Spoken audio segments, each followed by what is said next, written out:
Voilà.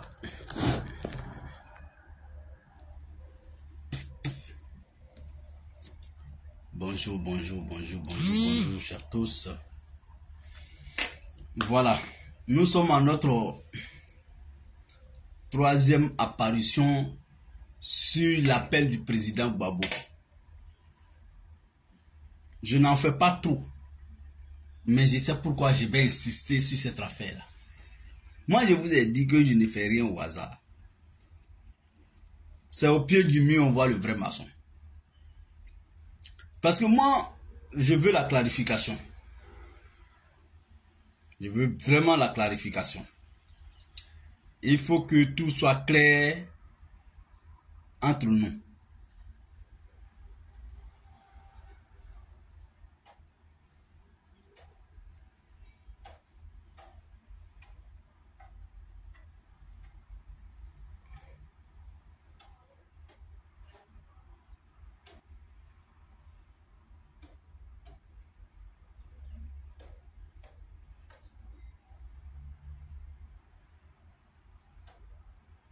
Il faut que tout soit clair et maintenant. Alors, bonjour Abdoulaye Kone, comment tu vas? Ça va bien? Le président Gbagbo Laurent a lancé un appel le dimanche dernier. L'appel dans lequel il prétend ouvrir ses bras, ses ailes, pour embarquer tous les autres partis où tout Ivoirien est pris de paix, de dialogue, de justice et qui ne veut plus voir le régime du RHDP nous gouverner au-delà de 2025. Alors, M. Laurent Gbagbo, président de PPACI, demande aux autres partis de l'opposition ivoirienne, de la société civile, de tous les Ivoiriens, à le rejoindre. Hier et avant-hier, j'ai lancé aussi l'appel, j'ai soutenu cet appel, j'ai appelé les autres à clarifier leur position. Ce matin, on va aller au questionnement. Ça, c'est les 2 jours, c'était la forme. On n'était pas encore entré dans le fond du débat. Sans état d'âme, sans émotion, parlons maintenant de la forme de cet appel, du fond de cet appel-là. Parce que là-dedans, le président Gbagbo a dit beaucoup de choses, d'autres choses. J'ai briefé ça hier, ben je vais suffisamment m'élargir un peu sur ça aujourd'hui. Quand le président Gbagbo Laurent, dans cet appel, il dit, et je cite, « Je veux pas de roubladisme. Je veux de la sincérité. On va discuter sincèrement, franchement. Selon vous, est-ce que c'est à dessein? Selon vous, est-ce que il y a des sous-entendus? Est-ce qu'il y a des non-dits dans ça? Parce que si moi j'appelle par exemple mon ami Parigo ou Ahmed Konaté pour dire « Allô, Ahmed, comment tu vas? Bon, d'accord, tiens, bon, moi, honnêtement, je veux qu'on se parle. Mais vraiment, cette fois-ci, je veux que nos échanges soient sincères. »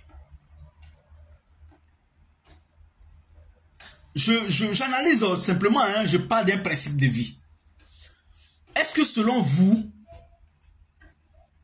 quand j'ajoute ça, cette expression, quand j'ajoute ces adverbes sincèrement et tout ça dessus, est-ce que quelque part, il n'y a pas de précédent? S'il devrait avoir des précédents, ça serait donc à quel niveau? Il faut qu'on se parle. Il faut que tout soit clair, quoi. On veut se retrouver autour d'une table de discussion Mais la base de tout accord politique doit être vraiment sincère. Il doit être clarifié dès le départ. Est-ce que c'est une alliance idéologique? Est-ce que c'est une alliance purement et simplement électoraliste? Est-ce que donc c'est une alliance bon voilà contre nature, tout ce qu'on va. Il faut que tout soit au départ clair. J'ai pris l'exemple d'ici en France. Je vais répéter ça ce matin. Le Parti socialiste, c'est un parti de gauche. La LFI, la France insoumise de Mélenchon, est un parti de gauche. Les écologistes. Mais eux là, on va dire que d'une manière ou d'une autre manière, ils partagent à peu près, quelque part, ils ont en commun quelque chose. C'est-à-dire du centre jusqu'à la gauche,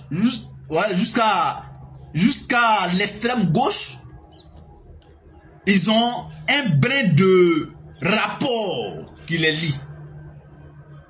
Pas suffisamment. Donc eux là, à mon avis, eux pour se retrouver, c'est pourquoi en une semaine ils se sont retrouvés dans une coalition rapidement, à but électoraliste. Mais c'est comme entre un ami, entre deux amis et deux frères ou deux demi-frères. Si on doit vite se retrouver autour d'un intérêt commun, rapidement, ça sera encore plus facile dans la fraternité que dans l'amitié.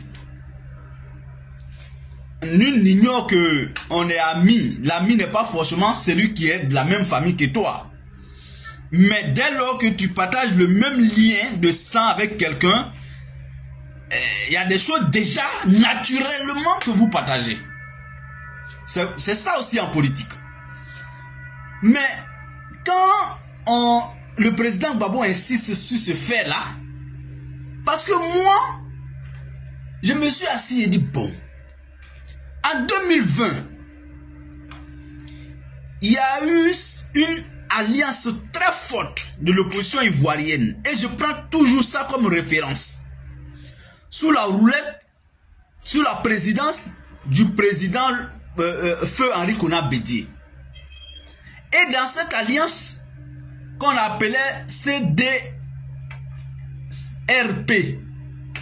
je crois que c'est ça, CDRP, Coalition pour la réconciliation, CDR, pour la démocratie et la paix. Voilà, c'était ça. Mais on a vu, dès qu'un petit obstacle s'est posé sur le chemin, l'alliance a été disloquée tout de suite. C'est-à-dire quoi? Quand on est allé aux élections, Bédié a sacrifié sa candidature. Afin N'Guessan a sacrifié sa candidature. Ça veut dire quoi? Ils ont dit, bon, bien que le Conseil constitutionnel ait validé notre candidature, nous, on va boycotter, on ne va pas aux élections. D'accord? Mais, quand on a décidé de s'unir, de parler à tout le monde, on n'exclut pas parce que tel est insignifiant. C'était le cas de Kwadjo Kona Bertin en 2020.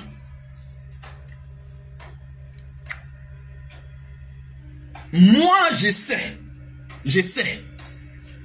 que les dirigeants de cette coalition-là ont trouvé Kakabe tellement insignifiant qu'il ne fallait pas accorder le moindre crédit à Kakabe. Il n'a qu'à faire ce qu'il veut. Ils n'ont pas discuté. En tout cas, je n'ai pas vu d'acte posé vis-à-vis de Kakabe. Mais en politique, là, rien n'est insignifiant. Et c'est la candidature de Kakabe qui a validé Ouattara. À ce moment-là, vous croyez très fort est-ce que l'objectif a été atteint? L'objectif n'a pas été atteint. Et dans cette coalition, il y a eu des malhonnêtetés. Les gens n'étaient pas sincères les uns envers les autres. Je vais poser ce débat. Le président Gbagbo qui parle aujourd'hui d'alliance, de coalition, d'ouverture, de discussion avec les autres. Oui, c'est parce qu'il est en Côte d'Ivoire. Dans CDRP de la Bédier là, le camp du président Gbagbo, EDS, je crois que c'était ça, il y était. Mais on a vu qu'ils ne sont pas allés au bout de la lutte. Le président Gbagbo avait donné son accord par rapport à cette alliance. Mais le président Gbagbo n'a pas été suffisamment rigide, solide dans l'aboutissement de ce combat. Et oui, parce que justement, il était hors du territoire. Avait-il, je vais dire, intérêt